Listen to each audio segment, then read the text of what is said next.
আজকে আমি আপনাদেরকে মার্কিন যুক্তরাষ্ট্র অথবা আমেরিকাতে বাংলাদেশের যেটাকে ধোলাইখাল বলে একটি সুনির্দিষ্ট জায়গা ঢাকায়।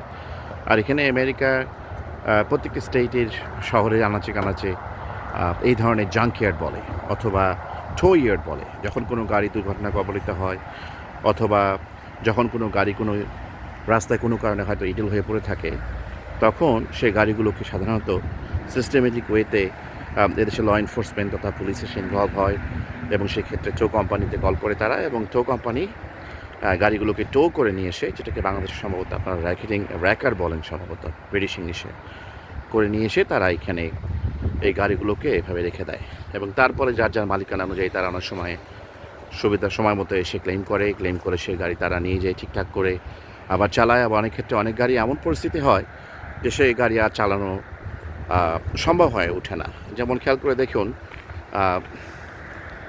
এই গাড়িটির সব ঠিক আছে, শুধু এই জায়গাতে আঘাত হয়েছে। এখন আপনাদের হয়তো মনে হতে পারে যে এটা তো ঠিক করে চালানো যাবে। হ্যাঁ, ঠিক করেও চালানো যাবে, কিন্তু অনেক ক্ষেত্রেই ওই রিপেয়ার কস্ট এত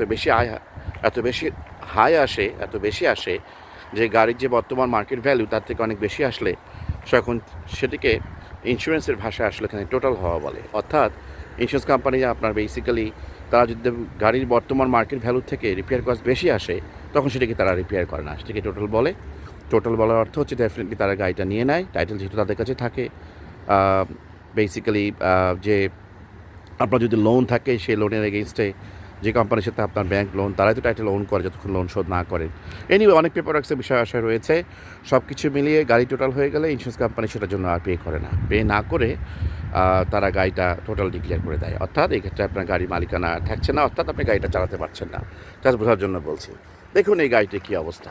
এই গাড়িটি ডেফিনেটলি, আমি যদি ভুল না বলি, টো হয়ে গিয়েছে। বাইরে যতটুকু কসমেটিক ড্যামেজ দেখছেন তার থেকে ভিতরে হয়তো ইন্টারনাল অনেক ড্যামেজ হয়েছে।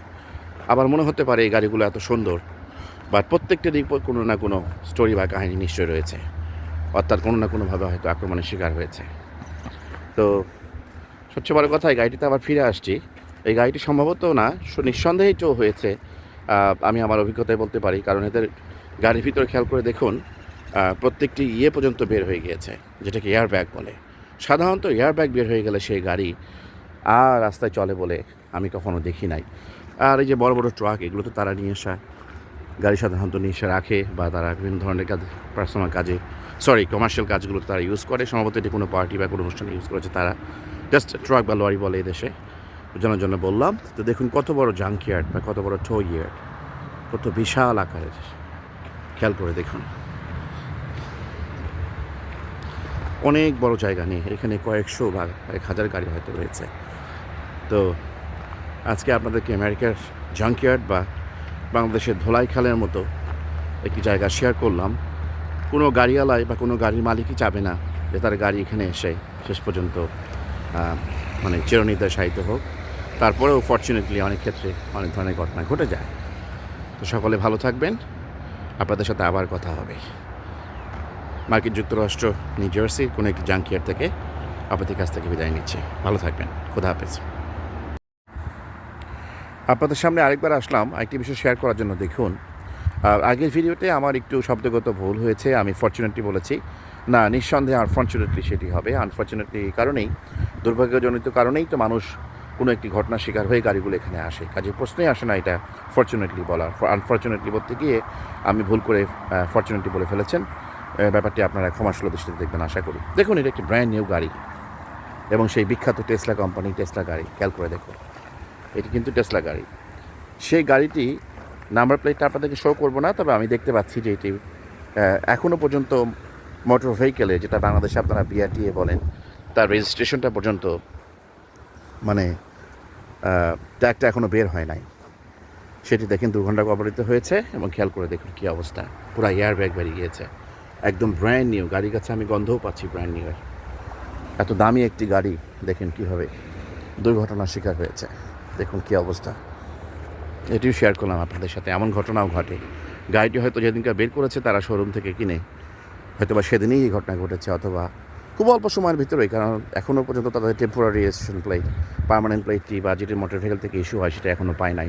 সাধারণত নিউ জার্সিতে এই ধরনের রেজিস্ট্রেশন প্লেট দিয়ে আপনার কিছুদিন গাড়ি চালানো যায়। ইন দ্য মিন টাইম তারা সাধারণত প্রসেস করে আপনার অরিজিনাল প্লেটটি আসে, অথবা আপনাকে ডিএমভি থেকে পিক করতে হয়। যেটাই হোক, সেটাও আরেকটি বিষয়। আর আপনাদের সঙ্গে শেয়ার করছি, দেখুন এত সুন্দর একটি গাড়ি দুর্ঘটনা কবলিত হয়ে এয়ার ব্যাগ ট্যাগ সব বেরিয়ে গেছে। তো এরকম ঘটনাও ঘটে আসলে। আবার আপনাদের সঙ্গে একটু শেয়ার করছি, দেখুন দূরে আপনারা হাইওয়ে গাড়ি যাচ্ছে, সে আওয়াজ পাচ্ছেন।